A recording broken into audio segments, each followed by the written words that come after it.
네, 오늘 시장이 다소 좀 잠잠합니다. 양시장도 반락을 했는데 근데 그 안에서 저희가 어제 롯데관광개발 이야기를 하며 왜 리오프닝은 시작이 되었는데 관련주의 주가는 여전히 리오프닝이 안 되어 있습니까? 라는 이야기를 한 바 있거든요. 오늘은 좀 항공주 뉴스들도 많으니까 항공주들의 위주로 이야기 나눠보겠습니다. 레므리서치의 김민수 대표와 함께 할게요. 어서 오세요. 안녕하십니까. 네, 안녕하십니까. 네.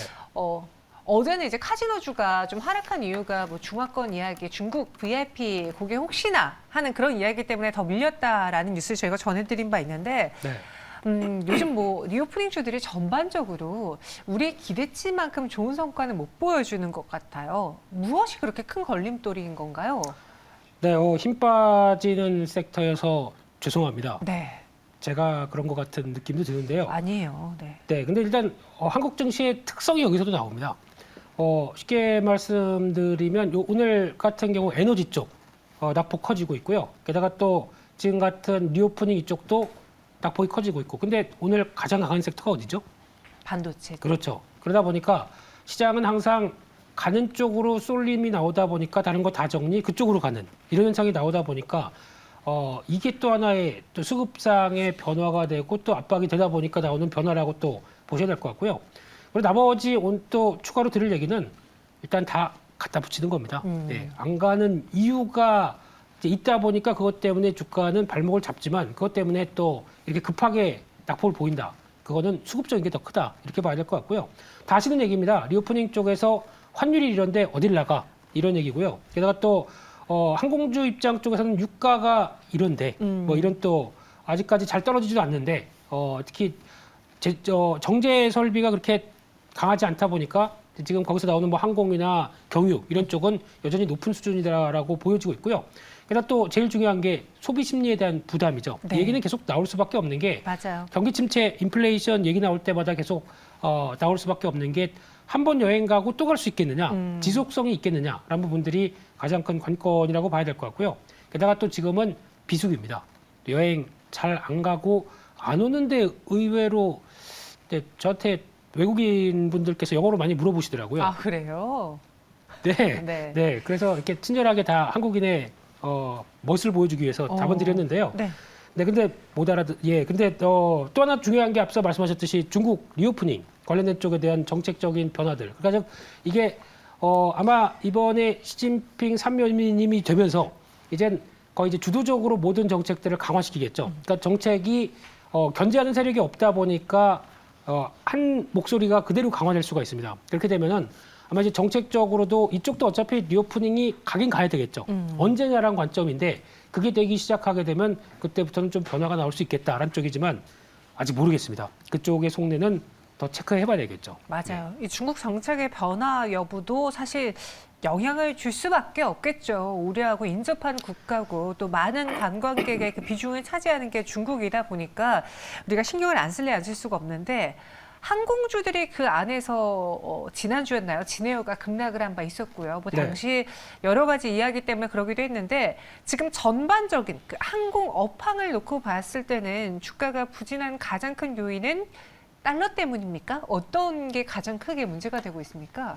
가장 먼저는 환율이라고 봐야 되겠죠. 환율에 따라서 원화 약세가 갔을 때 외화 부채가 커지는 현상. 맞아요. 그것 때문에 외화 환산 손실이라고 하죠. 이거에 따라서 급증하게 되면은 오히려 그 재무제표상에서 나오는 부담감들이 그대로 노출되다 보니까 그에 따라서 자본 건전성에 대한 우려가 나올 수밖에 없고요. 근데 이런 쪽은 솔직히 대형사 같은 경우는 상대적으로 환율에 대해서 해지하는 성격도 좀 있다라고 볼 수 있는데 중소형사 같은 경우는 거의 노출되는 편이죠. 그러다 보니까 오히려 실적과 관련된 환율에 미치는 노출도가 훨씬 더 크다 보니까 나오는 변화라고 봐야 될 것 같고요. 게다가 최근에 나왔던 이제 진에어 같은 경우도 자세히 보게 되면은 솔직히 그렇게 크게 부담되는 건 아니지만 재무제표상에서 연구체를 상환하다 보니까 거기서 나오는 변화가 아무래도 자본 잠식에 대한 우려 얘기들 나올 수밖에 없고요. 게다가 또 제주항공 같은 경우는 이번에 한 3천억 유상증자 했습니다. 진행이 되고 있는데 네. 시장에서 반응은 그거 갖고 되겠어? 더. 이런 생각이죠. 게다가 또 지금 같은 시점에서 회사채 시장이 거의 한번 마비되다가 이제 살짝 풀려가기 시작하는데 이런 어떤 한계 기업이라고 볼 수 있는 이런 기업들이 충분히 자금을 조달할 정도로의 채권 시장이 정상적인 기능을 하겠느냐? 리스크가 아직은 있다라고 보다 보니까 거기서 이런 약간 그동안에 어느 정도 업황은 살아나는데 그 사이를 못 버티지 않을까라고 바라보는 이런 대표적인 종목들, 이게 많이 포진된 쪽이 리오프닝이죠. 그러다 보니까 약간 우려감이 커지는 게 지금 단계가 아닌가 싶습니다. 아, 참 너무 내가 쉽게 생각했나? 라는 그런 후회가 드는 게 사실 저에겐 개인적으로 리오프닝인 것 같아요. 왜냐? 코로나 때 사실 가장 큰 타격을 받았고 어느 정도 리오프닝이 진행이 되면서 제 주변만 하더라도 처음엔 출장 때문에 이제 해외에 갔다가 이제는 개인적으로 여행을, 휴가를 해외로 가셨는데 그런 모습과는 다르게 왜 주가는 아직도 반영을 못하고 있을까? 이게 혹시나 장기화되면 어떡하지? 라는 걱정이 이제는 좀 들기 시작해요. 네. 예전에는 뭐 리오프닝, 말로만 리오프닝이지 아직 안 됐어요. 그러니까 정상화될 때까지 기다려보자라고 생각했는데 이제는 이게 기다려도 될까? 약간 의구심이 들거든요. 그러니까 오래 걸리면 어떡하냐? 네. 라는 부분들이죠. 근데 이게 지금 그러면 결국은 돌고 돌아서 물가가 쉽게 안 떨어지면 어떡하냐?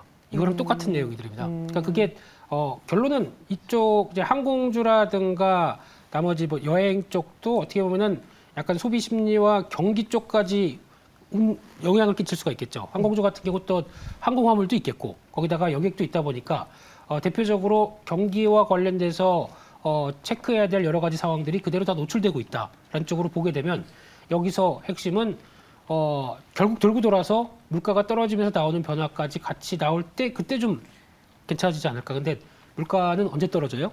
그러게요. 네.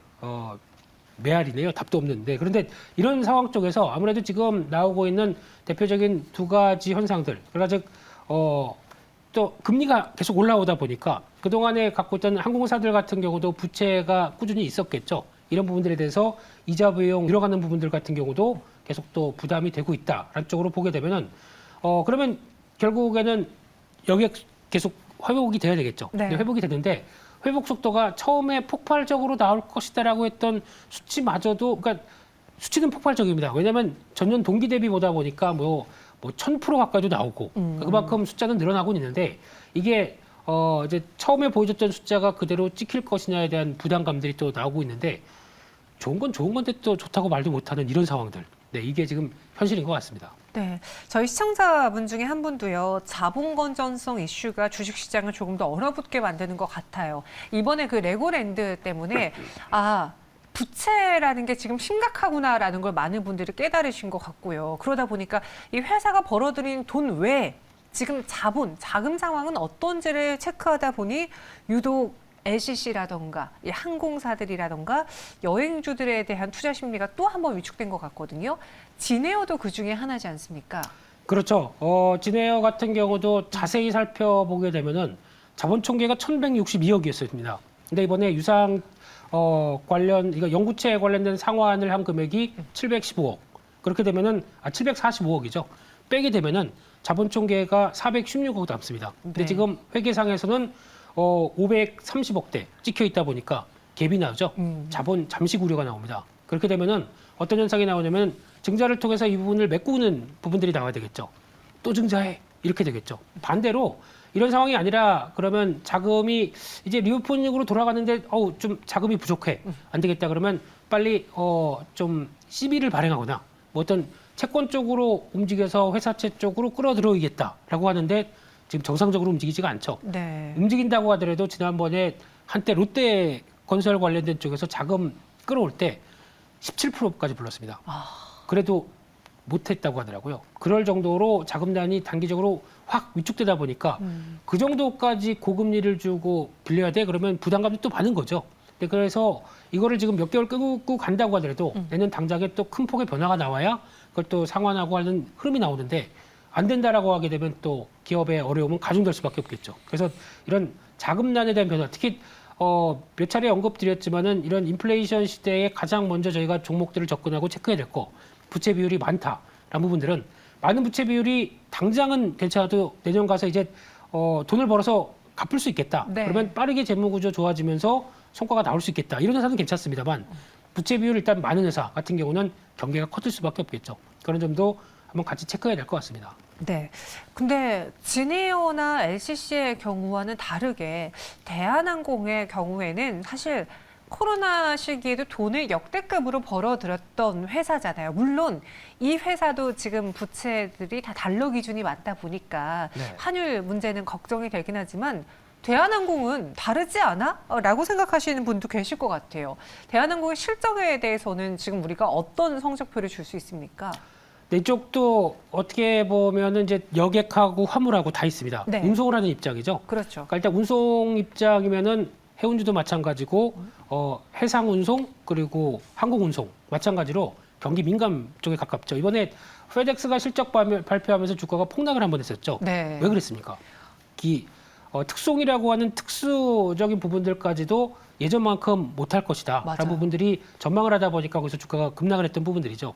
거의 비슷하게 항공주 입장 쪽에서도 일단 항공화물로 잘 버텼습니다. 또 그 사이에 운임이 비쌌습니다. 그런 상황들 쪽에서 잘 버텼는데 이제 그러면 여객이 올라오고 항공화물이 정체되게 되면 그래도 실적은 유지하겠지라고 하는데 이 항공화물에 대해서 운임이 떨어지다 보니까 부담감이 커지고 P가 떨어지는 거죠. 게다가 Q라고 하는 수요도 경기 위축에 대한 우려가 있다 보니까 이쪽도 같이 떨어지죠. 그래서 지금 내년 같은 경우는 항공화물이 대한항공 기준으로 보게 되면 41% 감소할 걸로 예상을 하고 있습니다. 금액상으로는요. 그런 쪽에 대해서 항공에 대한 위축이 나오는데 나머지 여기에 가지고 충분히 될까? 이게 이제 지금 핵심인 거죠. 근데 그게 기미가 보여지게 되면은 어차피 지금은 비수기이기 때문에 크게는 신경 안 쓸 것 같고요. 네. 내년에도 이런 현상이 나온다라고 하게 되면 주가에 대한 부담감은 높아지겠죠. 네. 저희 시청자분 중에 한 분은 대한항공도 다를 바 없는 것 같아요 라는 의견도 주셨습니다. 리오프닝주에 대한 그럼 지금의 투자 의견은 여전히 우리가 좀 조심해야 되는, 좀 거리를 둬야 되는 그런 전략이 유효한 걸까요? 일단 추세가 다 꺾이다 보니까 부담이 커지는 건 맞죠. 네. 근데 하나 잊지 마셔야 될 거는 리오프닝에 대한 방향성은 여전히 유효하다고 생각합니다. 근데 그 사이에서 나오는 이제 속도가 관건이겠죠. 그래서 저희가 생각하는 것처럼 이제 딱 코로나19 끝났어. 이제 확 시작이야. 마스크 벗고 으아 뭐 이럴 수 있는 게 아니지 않습니까? 지금 네. 그런 상황이다 보니까 거기서 나오는 속도가 서서히 움직이는. 또 오늘 보니까 코로나19 신규 확진자가 4만 명으로 들어갔더라고요. 또 다시 고개를 들고 있는 이런 상황이 되다 보니까 언제 끝납니까? 이거 지겹죠. 그러게요. 네, 이런 상황 쪽에서 여전히 아직 방향은 맞겠지만 거기서 눈치를 볼 수밖에 없는 현상. 그리고 또 제일 중요한 거는 일단 비수기여서 그렇다라는 관점인데 내년 봐야 될 것 같고요. 내년에 특히 관심 있게 봐야 될 첫 번째 지표는 리오프닝이다라고 하게 되면 관광 통계입니다. 그러니까 내국인이 밖으로 나가는 것과 외국인이 그러니까 한국으로 들어오는 거. 그러니까 어려운 말로 아웃바운드, 인바운드. 제가 보기엔 인바운드를 좀 신경 써야 될 것 같습니다. 인바운드 쪽이 환율 측면이나 아니면은 상대적으로 소비 심리가 난 쪽은 미국이라고 하더라도 네. 그쪽이죠. 그쪽에서 들어올 수 있다고 하게 되면 게다가 또 나 꼭 그동안 코로나19 때 가보고 싶었던 BTS의 나라에 가고 싶어. 발음도 안 되네요. 네. 이렇게 보게 되면 드라마에서 먹던 치킨이 삼겹살이 현재 가서 먹고 싶다. 이렇게 되면은 아마 동인으로 나올 수 있는 부분들은 많다고 생각되거든요. 그러니까 그게 어떤 결과를 가져올지 한번 봐야 될 것 같습니다. 알겠습니다. 그럼 장기적으로 지금 방향에 대해서는 옳다라고 했잖아요. 네. 속도의 문제지, 우리의 눈높이의 문제지, 리오프닝에 대한 방향은 일치한다라고 했습니다. 그럼 그 안에서 우리가 좀 긴 시선으로 혹은 계속해서 눈여겨봐야 될 만한 그런 종목이 있을까요? 네, 항공주는 모르겠고요. 네. 앞서 말씀드렸듯이 인바운드 관광객을 대상으로 어떤 변화가 나올까라고 고민하다 보니까 미리 말씀드리지만 지금 당장은 아닙니다. 네. 좀 시간이 걸릴 겁니다. 롯데관광개발인데요. 앞에 롯데자가 붙다 보니까 요즘 롯데건설과 함께 롯데 관련된 여러 가지 이슈가 많다 보니까 이것도 같은 쪽 아니야 싶은데 계열 분리됐습니다. 이름부터 바꿔야 될 것 같아요. 제가 보기엔. 네. 네. 차라리 이름을 롯관계로 줄여서 그렇게 보시는 게 더 낫지 않나 싶은데 이런 쪽에서 어느 정도 그에 따른 이미지 때문에 주가가 밀리는 것도 더 있는 것 같은데 게다가 또 하나 두 번째가 부채 비율이죠. 부채 비율이 지금 400%가 넘습니다. 그 지난 분기 기준은요. 근데 이게 실적이 나오게 되면은 빠르게 떨어질 수 있는 부분들도 있는데 그거에 따라서 약간 좀 우려감이 큰 게 현실인 것 같고요. 하지만 어느 정도 성과 나오기 시작하게 되면 또 빠른 변화가 나올 수 있기 때문에 이번에 말고 한 내년 초까지를 바라보면서 어떤 변화 흐름들 체크하는 대표적인 종목이 돼야 되지 않을까. 근데 지금은 자신이 없습니다. 다 같이 하락하고 있기 때문에 네. 변별력은 좀 봐야 되지 않을까 싶습니다. 네, 그래서 롯데 관광개발을 보자. 그런데 지금 당장의 신규 매수는 아니다라고 사전에 말씀을 드렸습니다. 롯데 관광개발 인바운드 관광객에 주요하게 본다면 이 종목이 눈에 띄지 않을까요? 이렇게 오늘 항공주를 포함해서 리오프닝 이야기 다뤄봤고요. 김민수 대표님 인사드리겠습니다. 설명 고맙습니다. 감사합니다.